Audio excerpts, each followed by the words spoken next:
안녕하세요. 신혼 11개월 차의 30살 새댁입니다. 신랑하고 저는 동갑내기 커플이에요. 2년 긴 연애를 하는 동안도 싸움 한 번 없이 잘 지냈고 결혼하고 나니 연애할 때보다 훨씬 사이가 좋게 잘 지내요. 신랑은 저와 평생을 함께할 배우자, 가족, 그리고 저를 절대 배신하지 않을 친구 같은 사람이 돼주었어요. 제가 사연을 쓰면서도 다른 분들 사연을 많이 접해봤는데 다른 분들은 고부 갈등 때문에 정말 말 못할 스트레스를 받고 계신데 비해 저희 시부모님 또한 정말 존경받아 마땅할 정도로 그 인품이나 마음 씀씀이가 이루 말할 데 없고 저한테도 너무 잘해주시는 분들이세요. 모든 게 다 척척척 잘 돌아가는 것 같던 제 결혼 생활에도 문제가 하나 있었는데 그게 바로 신우였습니다. 신우는 아직 결혼을 하지 않았고 신랑보다 5살이 많아요. 요즘 시집 가는데 나이가 뭐가 중요하냐들 하지만 신랑의 표현을 빌리자면 우리 누나는 이제 시집 다 간 거나 마찬가지라고 표현할 정도입니다. 나이도 나이지만 그 나이 먹어서 모아놓은 돈도 없고 직장도 없어서 시부모님 밑에서 등골을 빼먹으면서 살고 있다고 하더라고요.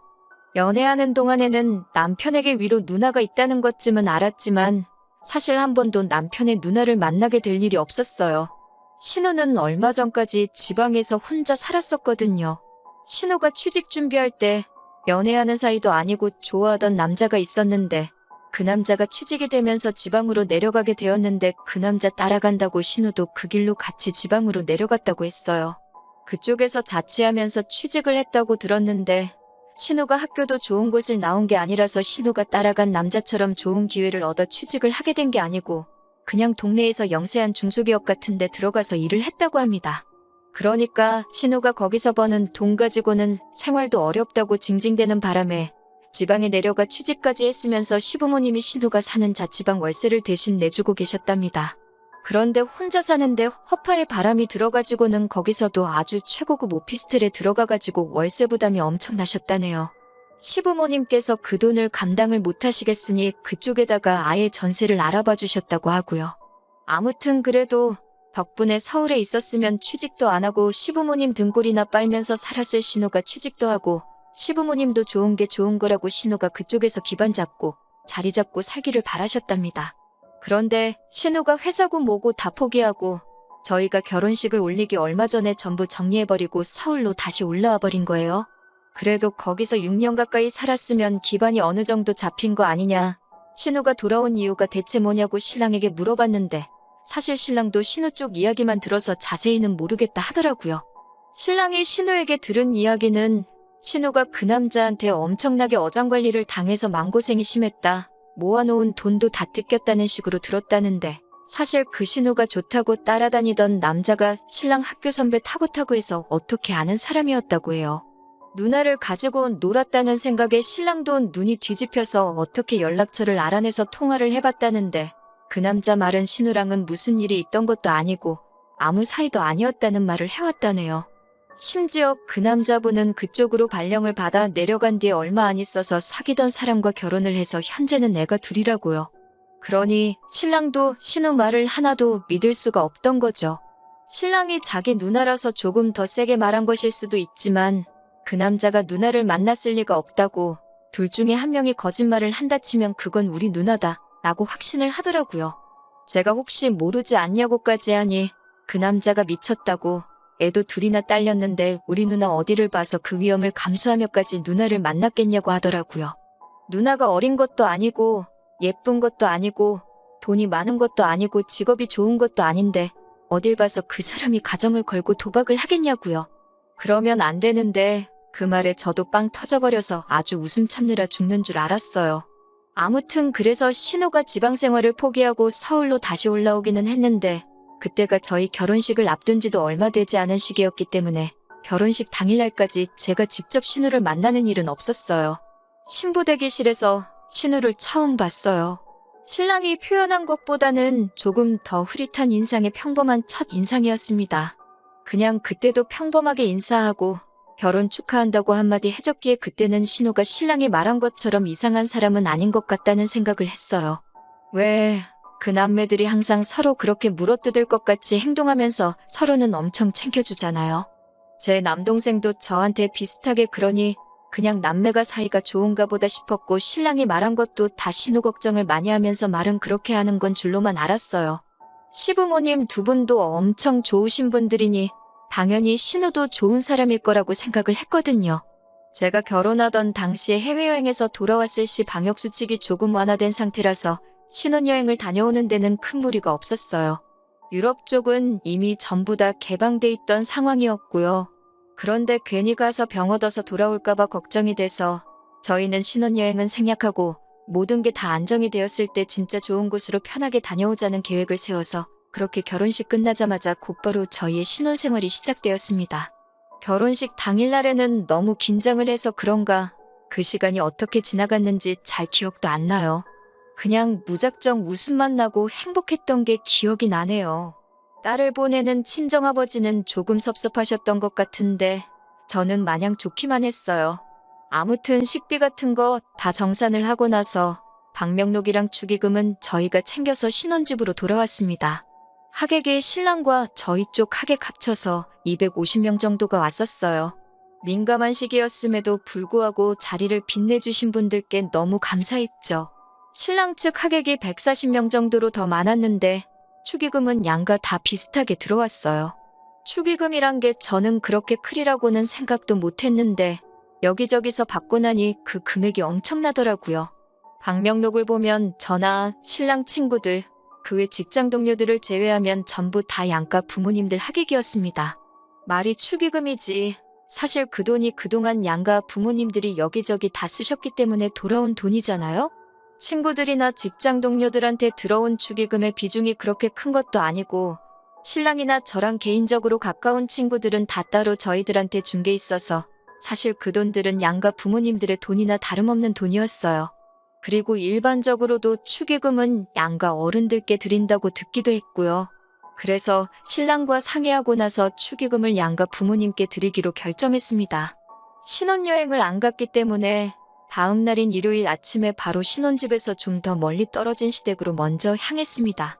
돌아오는 길에는 친정에 들러서 친정에도 제 앞으로 들어온 축의금을 돌려드리고 올 계획이었습니다.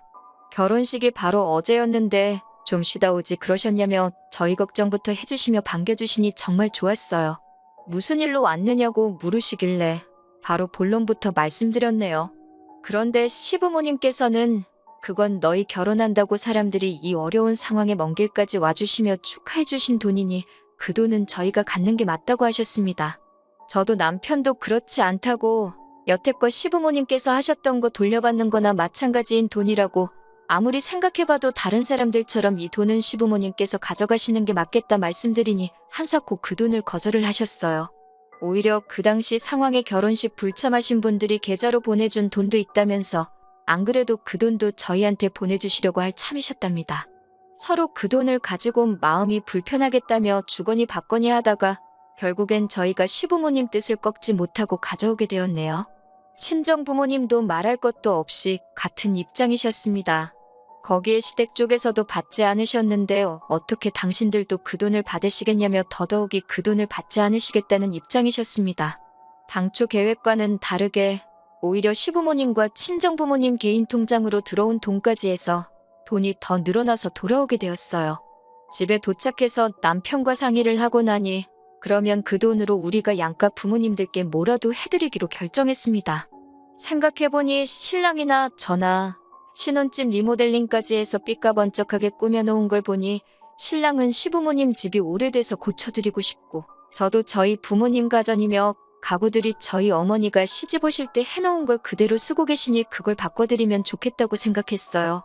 거기에 겨울 되면 바람이 들어차니 차씨도 교체해드리는 게 좋겠다 싶었습니다.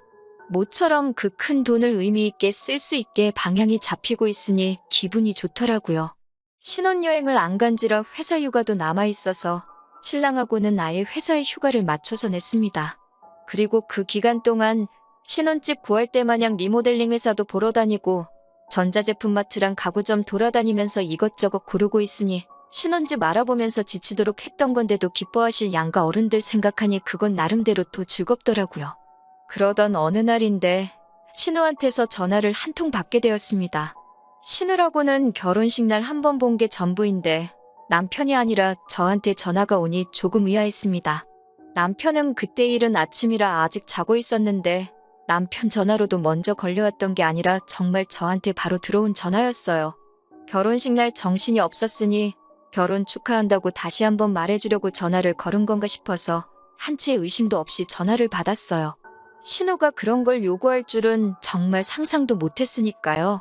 전화를 받으니 신우는 저한테 인사도 건너뛰고는 다짜고짜 축의금에 대한 행방을 묻더군요. 설마 그 돈을 벌써 다 써버린 건 아니겠지 하고 묻는 겁니다. 신우도 자식이고 하니 당연히 부모님께 드려야 할 돈을 저희가 갖게 해주셨다고 한들 아마 저희가 그 돈을 정말 저희들 사리사욕 채우는데 홀랑 써버릴까봐 노파심에 연락을 한 줄로만 알았습니다. 기본적으로 저와 남편이 준비하고 있는 건 시부모님께서 미리 알게 되시면 당연히 거절할 게 뻔하니 시부모님과 같이 살고 있는 신우에게 자초지종을 말해줄 수는 없어서 약간 애매모호하게 대답을 했어요. 그런데 제 생각이 틀렸더라고요.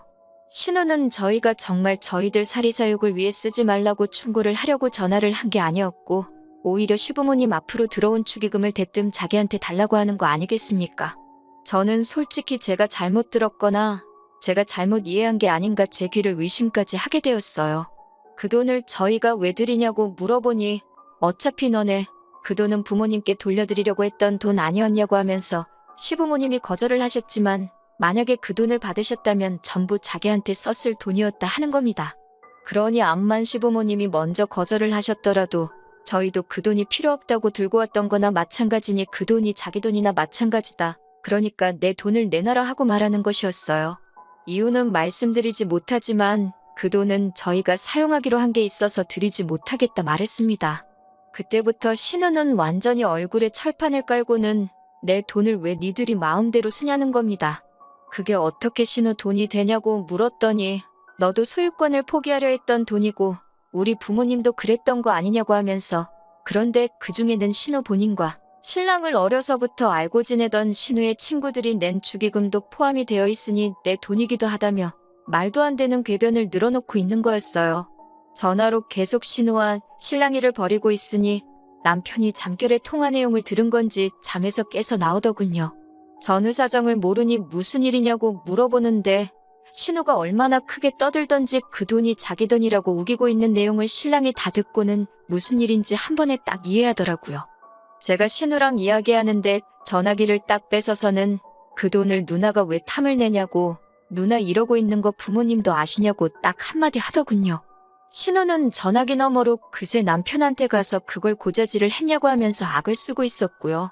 남편이 누나 이러는 거 부모님한테 전화를 드릴까 말까 이러고 있으니 저한테는 그 돈 내놓으라고 큰 소리를 펑펑 내더니 동생인 남편 앞에서는 찍소리도 못하고 전화를 끊었습니다.